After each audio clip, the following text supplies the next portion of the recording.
गिबियावनो क'क्राझार नोगोरमानि जोंनि गासैबो बर'नि जिखिनि निउस आरो पर्टेल चेनेल दङ गासैनिसिमबो दुलाराय बर' फरायसा आफादनि जानानै गाहाम हामलायनायखौ बावहरदों। मोनसे गुबै आयदाखौ लानानै माखासे बाथ्राफोरखौ फोरमायनांगौ आरो मिथिनांगौ आरो लोगोसे क्लेरिफिकेसन होनांगौनि गोनांथि दङ। बे बाथ्राखौ साननानै दिनैहाय बड'फा हाउसआव खौरांगिरिनि मेल लिंनाय जादों। गुबै बाथ्राया जाहैबाय जे 2020 मायथाइनि 27 जानुवारियाव जानाय जि बड' गोरोबथा एबा बिटिआर गोरोबथा बे सुक्तिनि 3.1 जि दफा बे दफा बायदियै बाउन्डारि अल्टारेशन अफ बाउन्डारि बे लिरनाय दङ आरो बे अल्टारेशन अफ बाउन्डारियाव क्ल'ज 3.1 नि 1 and 2 बे 1 आव लिरनाय दङ जे inclusion of villages contiguous to BTAD having majority tribal population बे बाथ्राखौ लिरनाय दङ बेखौ सोसननायनि थाखाय आरो exclusion of villages from existing BTAD contiguous to non-succeedal area having majority non-tribal population बे मोननै बाथ्राया बेयाव रोखायै लिरनाय दङ। दा बे जि 3.1 बेखौ मावफुंनो थाखाय आसाम सरकारा आगुनि बारग' चिफ सेक्रेटारि आसाम आरो मोनसे समाव BAC आवबो बिथाङा प्रिन्सिपाल सेक्रेटारिमोन PP बार्मा बिथांनि दैदेननायाव बा बिथांखौ चेयारमेनशिप होनानै आसाम सरकारनि आरो लोगोसे बिटिआर सरकार आरो दुलाराय बर' फरायसा आफादनिफ्राय सासे मेम्बार लाफानानै मोनसे कमिसन दानाय जादों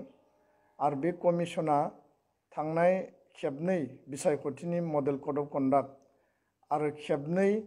जि कभिड माने लकडाउन बिनि समावबो बिथांमोना खोब गोसो गुदुङै खामानिफोरखौ मावबाय थादों आरो आथिखालाव बे कमिसना मोननै जि बेयाव अपसन दङ बे अपसननि इनक्लुजननि थाखाय बिटिआरनि खोलाहा थानाय जि BTC सुक्तियाव 95 डिसपुटेड भिलेज दंमोन बेखौ सोसननायनि थाखाय दुलाराय बर' फरायसा आफादनिफ्राय दाबि दैखांदों सुक्तिनि समावनो दैखांनाय जादों आरो लोगोसे सानजाहा थानाय सनितपुर बिश्वनाथ आरो लखिमपुरनि सिमलुगुरिसिम बे गामिफोरखौ सोसननो थाखाय एबसुनिफ्राय आरो बर' आफादफोरजों लोगोसे सुक्ति सागानगिरि आफादफोरा बेखौ दाबि दैखांनाय जादोंमोन बै समावनो। दा गुबै बाथ्राया जाहैबाय जे 3.1 नि 1 जि बायदियै बे कमिसननो 95 डिसपुटेड भिलेजनि जि क्लेम पिटिशनखौ जमा होबाय रायजो राजाया होदों दुलाराय बर' फरायसा आफादा होदों 95 भिलेजनि बादैबो एडिशनेल जिखिनि बर' आरो ट्राइबेल भिलेज दङ बेखौ सोसननांगौ होननानै बेयाव होनाय जादों दङ बे अपसननि इनक्लुजननि थाखाय बिटिआरनि खोलाहा थानाय जि BTC सुक्तियाव 95 डिसपुटेड भिलेज दंमोन बेखौ सोसननायनि थाखाय दुलाराय बर' फरायसा आफादनिफ्राय दाबि दैखांदों सुक्तिनि समावनो दैखांनाय जादों आरो लोगोसे सानजाहा थानाय सनितपुर बिश्वनाथ आरो लखिमपुरनि सिमलुगुरिसिम बे गामिफोरखौ सोसननो थाखाय एबसुनिफ्राय आरो बर' आफादफोरजों लोगोसे सुक्ति सागानगिरि आफादफोरा बेखौ दाबि दैखांनाय जादोंमोन बै समावनो। दा गुबै बाथ्राया जाहैबाय जे 3.1 नि 1 जि बायदियै बे कमिसननो 95 डिसपुटेड भिलेजनि जि क्लेम पिटिशनखौ जमा होबाय रायजो राजाया होदों दुलाराय बर' फरायसा आफादा होदों 95 भिलेजनि बादैबो एडिशनेल जिखिनि बर' आरो ट्राइबेल भिलेज दङ बेखौ सोसननांगौ होननानै बेयाव होनाय जादों आरो थामथियाव जाहैबाय सोसननांगौनि थाखाय सनितपुर बिश्वनाथ आरो सिमलुगुरिसिम बेयाव forest area revenue area tribal belt and block आरो रेभिनिउ माने ट्राइबेल गामि बर' गामि जोङो गुबुन हारिनि गामिखौ बेयाव सरजाबाखै खारन जोङो ट्राइबेल बा बर' गामिफोरखौल' सोसननायनि थाखाय जिहेतु जों डिमान्ड होदों बेबायदियै जोङो बिनि लिस्टखौ जमा होबाय आरो रायजो राजायाबो बेखौ सोसननायनि थाखाय गावबा गाव ओनसोल आरो गामि नाङै बिथांमोना पिटिशन होदों कमिसननो बे सोसननायनि थाखाय जि पिटिशन बे पिटिशना कमप्लिट जाबाय आरो जिहेतु अल्टारेशन अफ बाउन्डारि बेयाव लिरनाय दङ 3.1 नि 2 जे साबसेक्सन दङ बेबायदियै माखासे जोंनि ओनसोलाव थानाय क्ल'जआव लिरनाय बायदियै माने एक्जिस्टिं बिटिएडिनि साखाथियाव नांजाबनाय नन 6 सेडुल एरिया जों नांजाबनानै थानाय जेराव नन ट्राइबेल पपुलेशननि संख्या बारा बिसोरो बेयाव आर'जलाइ गथायनो बा पिटिशन होनो हागोन बेबायदियै नन 6 सेडुल एरियाजों नांजाबनाय एक्जिस्टिं बिटिसिनि बा बिटिएडिनि बाउन्डारिनि साखाथिनि नन ट्राइबेल मानसिफोराबो पिटिशन होदों दा बे बाथ्राखौ लानानै आथिखालाव माखासे दावराव दावसि माखासे बेयाव माने गोबां माने प्रपागान्डा सोलिबाय थानायखौ जों नुदों जों लुबैदों जे कमिसना खोब गोसो गोथारै खामानिखौ कोअर्डिनेट मेनाराव मावथों आरो बे कमिसना बर' हारिनि जि गोलाव समनि जि एक्सपेक्टेशन जि एसपिरेशन दङमोन जे जोंनि सिमाया बारायनांगौ बड'फाया जि सिमाखौ जोंनो खानानै होलांदों बे सिमाखौ जोङो एक्सपानसन खालामनांगौ एक्सटेनसन खालामनांगौ आरो आथिखालनि बिटिआरनि खुंथायनि बेन्दोङाव जोंनि बर' आरो ट्राइबेल एरियाफोरखौ मोर एक्सटेनसन एक्सपानसन खालामनानै जोङो मोनसे मजबुत सासन बेबस्था बा सेल्फ जि माने रुलिं बा सेल्फ डिटारमिनेशननि जि बाथ्रा बुंदोंमोन गाव खुंथायनि बाथ्राखौ जि बुंदोंमोन बेखौ जोङो रोखा खालामनानै लानांगौ जायजों जोंनि अधिकार जोंनि क्षमता जोंनि पावार एन्ड फांसन जोंनि माने एरिया जोंनि पपुलेशन जोंनि पार्सेन्टेजआ बारायगोन गोबां समाव जोंखौ बुंनाय जायो जे जेला जोङो सोमावसारदोंमोन आसामखौ 50-50 खालामनांगौ आरो जोंनि ओनसोलावनो नन बर' बर' मोनसे बेयाव सृष्टि खालामनानै जोंनि ओनसोलखौ 70-30 बोखावनांगौ होननानै बेबायदि आवाज दैखांग्रा हानजा बा फर्सफोर दङ आरो बास्तबाव जुदि नायोब्ला ट्राइबेल आरो नन ट्राइबेलखौ जुदि डिभाइड खालामनानै नायोब्ला दिनैनि आथिखालनि बिटिसिआव बिटिएडिआव जोंनि संख्या 1 खालायोब्ला जोंनि पार्सेन्टेजआ खम जायो नाथाय बर'नि पपुलेशना गासैबो जिखिनि बेयाव 17-18टा जिखिनि कमिउनिटि दङ आलादा आलादायै जोङो जुदि बिसोरखौ माने कम्पेरिजन खालायोबा बर'आनो नाम्बार 1 पपुलेशन हाइस्ट फिगाराव थानाय आरो ट्राइबेल बा बर'आनो बिनि बांसिन जनसंख्या थानाय हारि आरो गुबुनफ्रा माने फिसा फिसा बा खम जनसंख्या थानाय नाथाय बिथांमोना राजनीतिक भाबै जोंखौ बुंनो नागिरो जे बर'खौ आलदा एखुथा खालामनानै नन बर' मोनसे सृष्टि खालामनानै बिथांमोना गावसोरखौ ज' खालामनो नागिरो दा दिनैनि बे गुबै बाथ्राया जाहैबाय जे आथिखालाव बे कमिसना जे खामानिखौ मावबाय थादों बे खामानिखौ मावबाय थानाय समाव जोंनि माखासे गावखौनो जायफोर माने बुंनानै लायो जे बारग' एरसुनानै आरो माखासे जायफोर माने समाजनि थाखाय जेब्लाबो माने बेबायदि गोनो गोथो खामानि मावबाय थाग्रा प्रपागान्डा खालामबाय थाग्रा माखासे सेक्सननि सुबुंफोरा दिनै गामि गामि थांनानै माबा आफाद दानानै एक्सेप्सननि मुङाव गामिनि रायजो राजा माखासे सामाजिक बिथिंजों जायफोर समाजाव खामानि मावो बिथांमोनखौ लानानै बिथांमोना मेल मिटिं खुंदों जों मिथिदों जों खोनादों जोंनियाव रिपर्ट दङ आरो बे मेल मिटिङाव बिथांमोना बुंदों जे आथिखालनि बिटिएडि बा बिटिसिनि जि गामि बे गामिखौ दानख'जोबसिगोन आरो दानख'नानै लांसिगोन बेखायनो गामिनि मानसिफोरा ज' जानांगौ सिगनेचार होनांगौ आरो लोगोसेनो धरना होनांगौ आन्दलन खालामनांगौ आरो केस होनांगौ बेबायदि माखासे मेल मिटिं लिंथुमनानै प्रपागान्डा होबाय थानायखौ जोङो खोनानो मोन्दों आरो नुनो मोन्दों दा रायजो राजाखौ आं स्पष्ट खालामनो नागिरो दाजाबनायनि थाखाय जायफोर एप्लिकेसन होबाय 1500 2000 2500 जिखिनि एप्लिकेसन होबाय बेयाव मेक्सिमाम दाजाबनाया जागोन आरो बिनि थाखाय दुलाराय बर' फरायसा आफादा खामानि मावबाय थादों बिटिआर सरकार प्रमद बर'नि सरकारा खामानि मावबाय थादों आसाम सरकाराबो सुक्तियाव जि मोनसे ट्रास्ट सुक्तिनि जि कमिटमेन्ट जि नेशनेल कमिटमेन्ट बेबायदियै जोंनो सानजाहानि आरो खोलाहानि बर' आरो ट्राइबेल गामिफोरखौ दाजाबनायनि थाखाय बिथांमोना जोंनो जेब्लाबो बिथांमोना एग्रि बे बाथ्राखौ जोंनो फोरमायबाय थादों आरो बे हिसाबैनो बे स्पिरिटआवनो कमिसना खामानि मावबाय थादों दा जोंनि गुबै एजेन्डाया जाबाय दाजाबनाय आरो दाजाबनायनि थाखायनो दुलाराय बर' फरायसा आफादा गामिनि लिस्ट आरो रायजो राजानि पिटिसन बेखौ होजोबनाय जाबाय गुबुन फारसेथिं दिनै जि बाथ्राखौ लानानै प्रपागान्डा खालामबाय थादों जे दानख'नायनि थाखाय अल्टारेशन अफ बाउन्डारि होनना बुंनाय लोगो लोगो बेयाव दानख'नायनि माखासे जि माने बेबस्था बे बेबस्थायाबो थायो दा दानख'नायनि बेबस्थाया जिहेतु माने साब क्लज 2 आव थाबाय खोलाहा थानाय गोबां नन ट्राइबेल मानसिफोरा दिनै कमिसनाव पिटिसन होबाय दा बिथांमोना पिटिसन होनायाव रावबो बादा होनो हाया दाजाबनायनि थाखायबो पिटिसन होदों दानख'नायनि थाखायबो पिटिसन होदों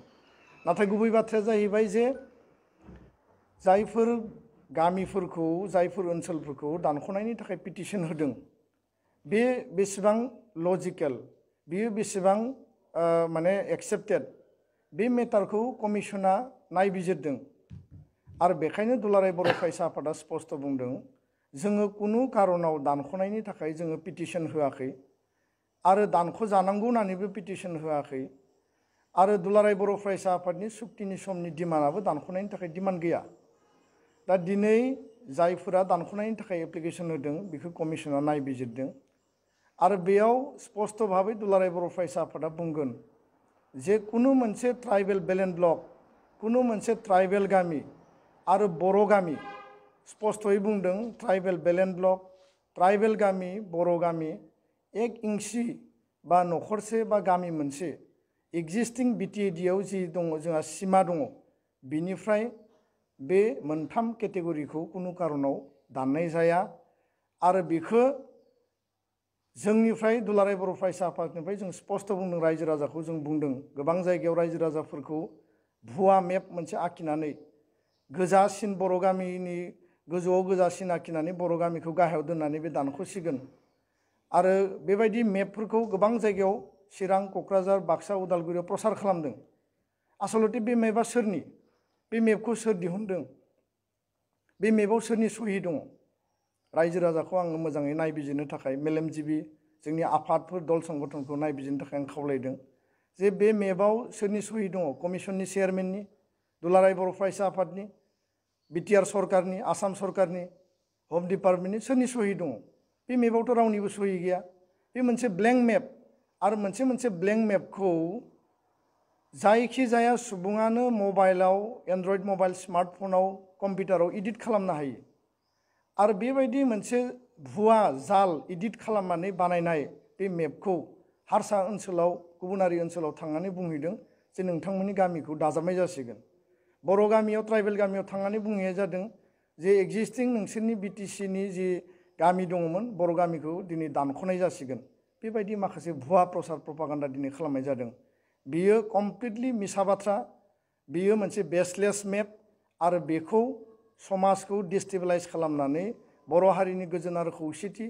आरो गुबुन हारिजों बर' हारिजोंनि जि गोजोन आरो खौसेथि जि सोमोन्दो बेखौ धंस खालामनानै जोंनि गेजेराव मोनसे नखर दावहा सिभिल वार खालामनायनि थाखाय बा बे एकर्डखौ बिथांमोना काउन्टार माने खालामनानै कनस्पिरेसि खालामनानै एकर्डखौ बदनाम खालामनायनि थाखाय मोनसे षड़यन्त्र सोलिबाय थादों दा बेखायनो दुलाराय बर' फरायसा आफादनिफ्राय जों स्पष्ट बुंदों जे कुनु ट्राइबेल बेलेन्स ब्लक कुनु बर' गामि कुनु ट्राइबेल गामि बेयाव दाननायनि बाथ्रा गैया बे स्पष्ट बाथ्रा जुदि कमिसना सानो माखासे ओरैबायदि ओनसोल दङ आं दहायनो बुंदों जे बर' बा ट्राइबेलनि पार्सेन्टेजआ दिनै बिटिआरआव जेरैबायदि जानांगौमोन बेबायदि नङा गुबुन हारिनि पार्सेन्टेजआसो दिनै बांसिन जानानै दङ जुदि कमिसना सानो कमिसना जुदि फिल खालामो नाथाय बिथांमोना जोंजों डिसकास खालामगोन कुनु मोनसे बाथ्राखौ दुलाराय बर' फरायसा आफाद आरो सुक्ति सागानगिरि दैदेनगिरिफोरजों बिटिआर सरकारजों रायलायाबासिनो कमिसना बिथांमोना थोंजोङै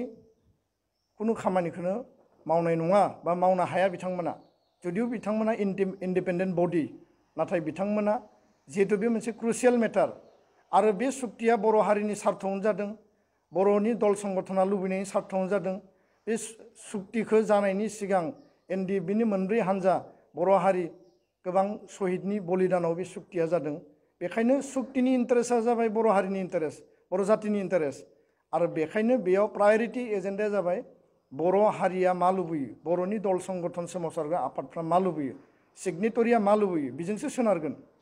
आरो बेबायदि जुदि माखासे ओनसोल जों जेराव बयबो मिथियो नुयो जे बेयाव माखासे गुबुन गुबुन हारि जे ओनसोलफोराव दिनै हाबनानै थाफैबाय, नाथाय बे ओनसोला बेलेन्ड ब्लक नङा, बे ओनसोलाव ट्राइबेल मानसिबो गैया। आरो बे सिमामुरिया बाउन्डारिनि एटाच एरिया माखासे ओनसोलाव दिनै मेजरिटि नाम्बार अफ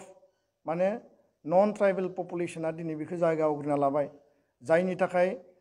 गोबां समाव जोङो माखासे जेंनानि मोगा मोगि जानो गोनां जायो।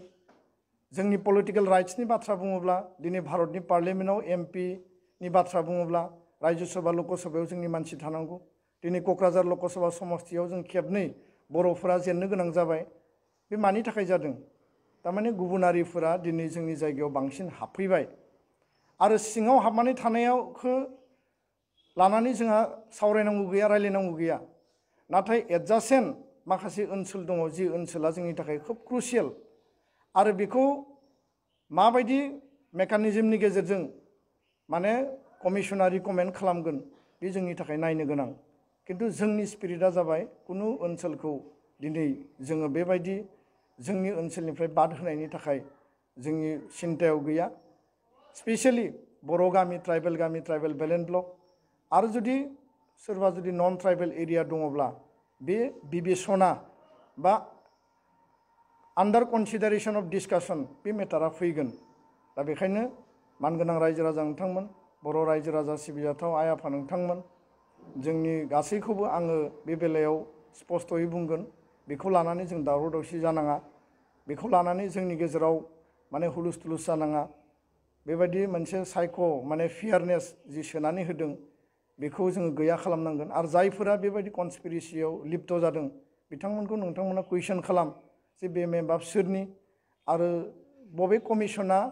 बबे माने डिपार्टमेन्टआ बुंदों दि दिनै बर' गामिखौ, ट्राइबेल गामिखौ दानख'गोन, बिनि सायाव कुइसन खालाम। दिनै जोंहा जिखिनि दानख'नो थाखाय जायफोरा क्लेम खालामदों बिनि जास्टिफिकेशननि सायाव बिसार बिबेसना जागोन। किन्तु जोंनि एक्जिस्टिं 6 सिडुल, जोंनि एक्जिस्टिं ट्राइबेल बेलेन्ड ब्लकखौ डाइल्युट खालामनानै कुनु मोनसे दानख'नाया एक्सेप्टेड नङा, बे एक्सेप्ट जाया आरो बेखौ दुलाराय बर' फरायसा आफादा एक्सेप्ट खालामा। आरो बिनि सिगां एबसुजों, बिटिआर सरकारजों, आसाम सरकार कमिसननि गेजेराव सावरायलायनाय जागोन आरो बिनि उनावसो बे गासैबो मेटारफ्रा माने फाइनाल डिसिसनाव फैगोन। दिनै जायफोरा दानख'नायखौ लानानै केस होगोन, धरना खालामनांगौ, आन्दलन खालामनांगौ होननानै बुंदों, बिथांमोनहा साननाया मोजां जे दुलाराय बर' फरायसा आफाद, एनडिएफबि मोनब्रै आफाद, जोंनि अबजेक्टिभा जाबाय सिमा बारायनाय। सिमा बारायनांगौनि थाखाय सानजाहा सिमाखौ एक्सटेनसन खालामनाय आरो 1500-2000नि बारा जिखिनि जोंहा गामिफोर दाजाब जानो गोनां दङ, बे दाजाब जानो गोनाङाव दिनै बिथांमोना हेंथा खालामनाय बायदिखौसो आं नुदों। आरो बेखायनो सनितपुर, बिश्वनाथ, लखिमपुरनि पार्सियेल एरियानि रायजो राजाफ्रा दिनै कुइसन खालामनांगौ जे बिथांमोना जि बाथ्राखौ लानानै प्रपागान्डा खालामदों, जेखौ लानानै दिनै बिथांमोना 3.1खौ मोनसे माने बदनाम होनानै बेखौ डिस्टेबलाइज खालामनानै बेखौ बे कमिसनखौ खामानि मावनो हायै जे पेरालाइज खालामनायनि जे मोनसे कनस्पिरेसि, बेखौ जुदि खालायोब्ला बर' हारिनि शहीदनि बिनिमयाव सुक्ति जानाय बिटिआर, बर' हारिनि गोलाव समनि आन्दलननि उनाव जानाय जि बिटिआर सुक्ति, जि मोनसे गोजोन गोरोबथा, बे गोरोबथाखौ बिथांमोना माने जि मिनिंलेस खालामनायनि जि मोनसे परिकल्पना, आरो बे जुदि बिथांमोना बेखौ बादा होयोब्ला, जेरैबायदि मोनसे प्रसेसआव थांदों, जुदि बेबायदि बादा होनाय जायोब्ला सनितपुर, बिश्वनाथ, लखिमपुरनि एरिया हाबनो गोनाङा कमप्लिटलि स्तब्ध जागोन। आरो बिनि दायनिगिरिया दुलाराय बर' फरायसा आफाद, सुक्ति सागानगिरि आफादफोरा नङा, बिनि दायनिगिरिया जायफोर दिनै दानख'नायनि मुङाव भुवा मोनसे मेप लानानै प्रपागान्डा खालामनानै मेल मिटिं लिंनानै धरना होनांगौ, आन्दलन होनांगौ आरो केस होनांगौ होननानै जायफोरा दिनै परिकल्पना खालामबाय थादों, बिनि दायनिगिरिया बैसोरसो। खारन बिएसिनि समाव सनितपुर बिश्वनाथआ फरेस्ट एरिया होननानै थालांबाय बिटिसिनि समाव सनितपुर बिश्वनाथआव रेभिनिउ गामि गैया होननानै बेखौ बन्सित खालामनाय जाबाय दिनै बिटिआर सुक्तियाव दाजाबनांगौनि थाखाय 3.1 जि जोंहा अल्टारेशन अफ बाउन्डारि एक्सटेंशननि थाखाय जि जोंहा कमिसन मोनदों कमिसननि गेजेरजों खोब पिसफुली जोङो बे खामानिखौ मावनानै लानांगौ आरो बेबायदि मोनसे गोल्डेन अपरचुनिटि आरो स्कप मोननायाव दिनै बिथांमोना जोंखौ बादा होनो थांगासिनो दङ आरो बे बादाया सनितपुर बिश्वनाथ लखिमपुरनि रायजो राजानि जे खाफाल बे खाफालखौ दिनै बिथांमोना टेस्ट खालामनाय बायदि जादों आरो बे खाफालखौ माने खाफाल मोनदा खालामनायनि थाखाय बिथांमोना जि मोनसे षड़यन्त्र लिप्त जादों सनितपुर बिश्वनाथ लखिमपुरनि रायजो राजाया बै दैदेनगिरि बै माने जायफोर बे प्लेनिंआव दिनै लिप्त जानानै दं बिथांमोननियाव कुइसन खालामनांगौ आरो बेखौ लानानै स्ट्रं भइस होनांगौ होननानै आं सानो दा बेखायनो मानगोनां रायजो राजा नोंथांमोन दिनैनि बाथ्राया जाबाय स्पष्ट जे बाउन्डारि कमिसना गावनि खामानिखौ मावदों एबसु दुलाराय बर' फरायसा आफादा बे कमिसननि इच एन्ड एभ्रि स्टेपखौ जों अबजार्भ खालामदों मनिटर खालामदों डिसकास खालामदों आरो आसाम सरकारनि मन्त्रि इउजि ब्रह्म बिथाङाबो बड'लेण्ड वेलफेयार डिपार्टमेन्टखौ सामलायनायनि गेजेरजों WPTBCखौ सिगाङाव सामलायनायनि गेजेरजों दिनै बे कमिसननि हाबाफारिफोरखौ लानानै बिथाङा अबजार्भ खालामदों तदारक खालामबाय थादों आरो बिटिआर सरकारनि प्रमद बर' गोबिन्द बसुमतारी बिथांमोना दिनै बे कमिसननि हाबाफारिखौ लानानै दिनै नायबाय थादों दा बेखायनो गुबुन रावबो हारिजों जोंहा दाङाबाजि जानो गोनां गैया मिसट्रास्ट जानो गोनां गैया हेंथा हेंथि जानो गोनां गैया जों गोजोनै पिसफुली मावनानै लानांगोन कुनु नन ट्राइबेला बेयाव एफेक्ट जाया आरो कुनु ट्राइबेल आरो बर' गामिया बेयाव एफेक्ट जाया बरन्स जोंहा लाब जागोन आरो जोङो जुदि लखिमपुरसिम जुदि जोंनि सिमाखौ जोङो कमप्लिटलि जोङो बे बाउन्डारि कमिसनजों खालामना हानाय लोगो लोगो बा बियो जाफुंसारनाय लोगो लोगो ट्राइबेलनि पपुलेशना बर'नि पपुलेशना बांगोन आरो जों बे गुवार ओनसोलाव बिटिआरनि जि क्षमता बिटिआरनि जि सासन गावखुंथायनि जि क्षमता अधिकार बेखौ जोङो फुल्लि एक्सारसाइज खालामनो हागोन दा बेखायनो मानगोनां रायजो राजाखौ आङो दिनैनि बे फुंबिलिनि समाव नैबे फंनैसो बाथ्राखौ क्लियारहै नोंथांमोननो फोरमायबाय गोजोन्थों।